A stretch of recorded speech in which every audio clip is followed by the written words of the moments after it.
Hello students, पिछले class में हमने सीखा था सिंपल पास्ट टेंस का वॉइस। अभी उसी वॉइस के सिलसिले को आगे बढ़ाते हैं और आज हम लोग सीखते हैं past continuous tense. The name is enough, past that is happened in the past time. Continuous means the things that is going on, that means the things going on in the past, so the sentence goes with past continuous tense। मतलब कुछ ऐसी घटनाएं जो चल रही होती हैं past में, ऐसे सेंटेंसेस को हम पास्ट कॉन्टिन्यूअस टेंस बोलते हैं। तो जब हम वॉइस बनाते हैं तो सबसे पहले हमने पहचानना होता है a given sentence is in past continuous tense और नॉट। सो पहचानेंगे कैसे? ये इसकी पहचान है कि उस सेंटेंस में वॉज लिखा होता है, वेयर लिखा होता है, दोनों में से कोई एक, और वर्ब के साथ आईएनजी होता है, वो होता है पास्ट कॉन्टिन्यूअस टेंस। और जब वॉइस बनाते हैं तो उसका verb to be was being और वेयर बीइंग होता है। बाकी ये जो फॉर्मूला नंबर 1, फॉर्मूला नंबर 2, ये पिछले क्लासेस में भी मैंने बताया था। These are the formula you have to keep in mind. ठीक है, अभी चलते बनाते हैं voice simple past continuous tense. Suppose number 1, she was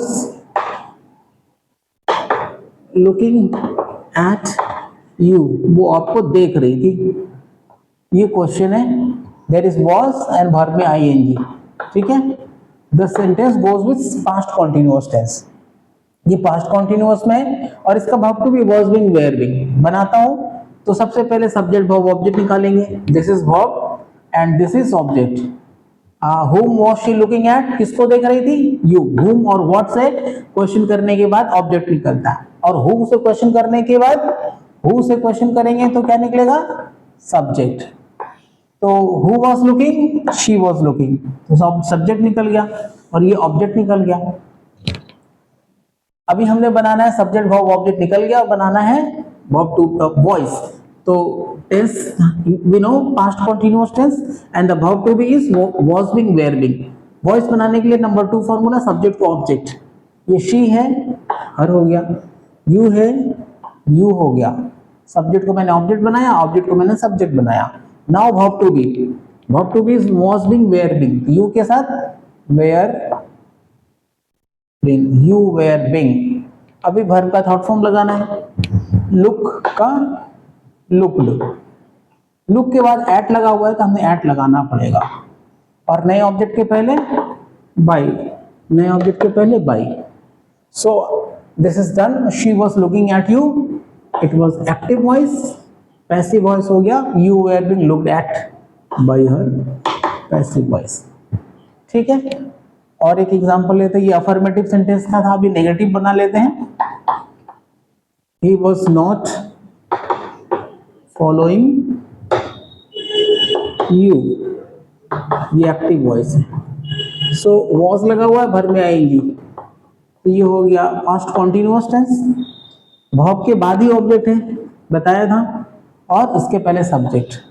he was not following, who was not following? ही।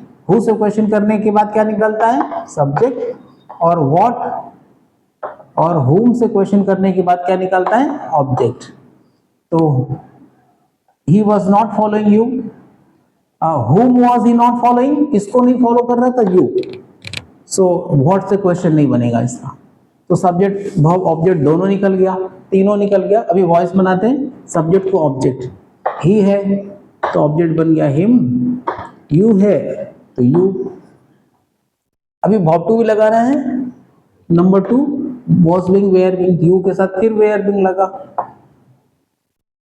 फिर वर्ब का थर्ड फॉर्म फॉलो का followed, नए ऑब्जेक्ट के पहले बाई। लेकिन ये नेगेटिव है, नॉट लगा हुआ है, तो यहाँ हेल्पिंग वर्ब के बाद नॉट है, तो यहाँ भी हेल्पिंग वर्ब के बाद हमें क्या लगाना पड़ेगा? Not. So this is the answer. The question is in negative, so the answer is he was not following you, you were not being followed by him, passive voice। ठीक है, तीसरा was she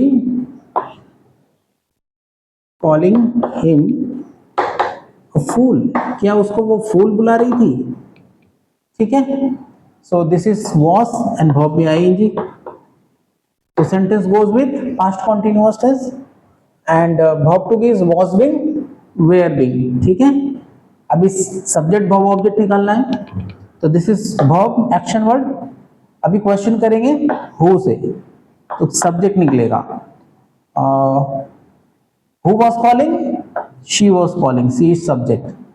अभी what से question करते हैं और whom से question करते हैं. व्हाट वाज शी कॉलिंग, वो क्या बुला रही थी, a fool, object. whom was she calling, किसको बुला रही थी, him, ऑब्जेक्ट. तो सब्जेक्ट और ऑब्जेक्ट भी निकल गया and action word is calling, subject verb object निकल गया. अभी बनाना है टेंस. टेंस है simple past and verb to be is was being, were being. Verb, अब सब्जेक्ट को ऑब्जेक्ट बनाना है. शी आ गया तो हर, ये दो ऑब्जेक्ट है, दोनों ऑब्जेक्ट से बना सकते हैं, इससे भी बना सकते हैं तो इससे भी बना सकते हैं. तो मैं ठीक वर्ब के ठीक राइट साइड में जो बगल में हो तो वही ऑब्जेक्ट कंफर्म होता है. ये ऑब्जेक्ट बाद में नहीं भी हो सकता है लेकिन यहां दिया हुआ है, तो भीम से बनाते हैं तो ही आ गया, ही. अभी वर्ब टू भी लगाना है दूसरा काम, तो ही के साथ was being, he was being. अभी हिम निकल गया तो कॉलिंग के बाद क्या बचा, अ फूल, अ फूल. और नए ऑब्जेक्ट के पहले बाई बन गया. लेकिन सबसे पहले हेल्पिंग वो बाहर लिखा हुआ है, तो इसका भी हेल्पिंग हमें पकड़ कर कहाँ लगाना है, बाहर लगाना पड़ेगा. ये बाहर आ गया, ये खत्म. तो was he being, sorry verb का थर्ड फॉर्म मैंने तो लगाया ही नहीं. बीइंग वर्ब का third form, called a fool by her. तो was he being called a fool by her, question mark, तो क्वेश्चन मार्क. ये एक्टिव वॉइस, ये पैसिव वॉइस. तो इंट्रोगेटिव का भी वॉइस हमने सीखा, पास्ट कॉन्टिन्यूअस टेंस का. अभी आगे बढ़ते हैं. ये it is your duty to copy it down in your notebook. Notebook में इसको नोट करिए. अभी नेक्स्ट एग्जांपल की तरफ हम बढ़ते हैं फॉर योर बेटर अंडरस्टैंडिंग. चलिए, नंबर 4 क्वेश्चन है इंट्रोगेटिव का. Why was she not cooking food, वो भोजन क्यों नहीं बना रही थी, क्वेश्चन मार्क. ठीक है, वॉज है, वर्ब में ing, तो the sentence goes with past continuous and verb to be is was being, were being. Just keep in mind, ये जो फॉर्मूला लिखा हुआ है ना वॉइस बनाने के लिए, you have to go line by line. Don't jump, don't try to jump. Once your practice will be more and more, then you people, there will be no need of all these formulas. All the formula will go into your mind, तुम्हारे दिमाग में चला जाएगा और वो arrange हो जाएगा. उस वक्त क्या होगा कि जब आप एक क्वेश्चन देखेंगे ना, answer will come automatically from with in and that will be very correct. So first of all, you people have to go on practicing likewise according to the formula, and later on it will be perfect and the answer will come automatically and very correctly. Why was she not cooking food? ठीक है, तो ये past continuous और verb to be was being, were being. अभी subject verb object निकालना है. subject verb मैंने बताया verb के बगल में ही राइट साइड में ही ऑब्जेक्ट होता है. हु से क्वेश्चन करने के बाद सब्जेक्ट निकल जाता है. अभी बनाना है टेंस. क्या है, past continuous, verb to be, was being, were being. अभी सब्जेक्ट टू ऑब्जेक्ट, तो शी आ गया तो हर हो गया, फूड आ गया तो फूड हो गया. ऑब्जेक्ट से सब्जेक्ट, भी verb to be, was being. ठीक है, और वर्ब का थर्ड फॉर्म कुक्ड. नए ऑब्जेक्ट के पहले बाई, सबसे पहले वाई लिखा हुआ है सो वाई, लेकिन उसके बाद हेल्पिंग वर्ब है तो ये हेल्पिंग वर्ब यहाँ आ जाएगा, ये हेल्पिंग वर्ब यहाँ आ गया. तो वाई वाज फूड, लेकिन यहाँ सब्जेक्ट के बाद क्या लिखा हुआ है, नॉट. ये फूड बना था सब्जेक्ट, तो यहाँ हो गया नॉट, क्योंकि यहाँ सब्जेक्ट के बाद नॉट लिखा है तो सब्जेक्ट के बाद नॉट लिखना पड़ेगा. ठीक है, तो why was food not being cooked by her question mark, so question mark, ये एक्टिव वॉइस, ये passive voice, clear. One more difficult question, what was she cooking,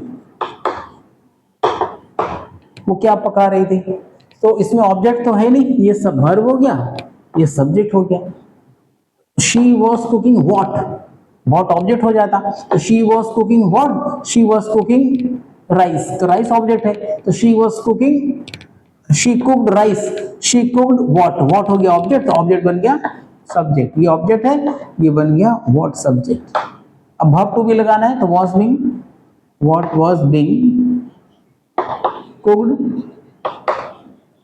bye her, got it, question mark, active voice, so passive voice।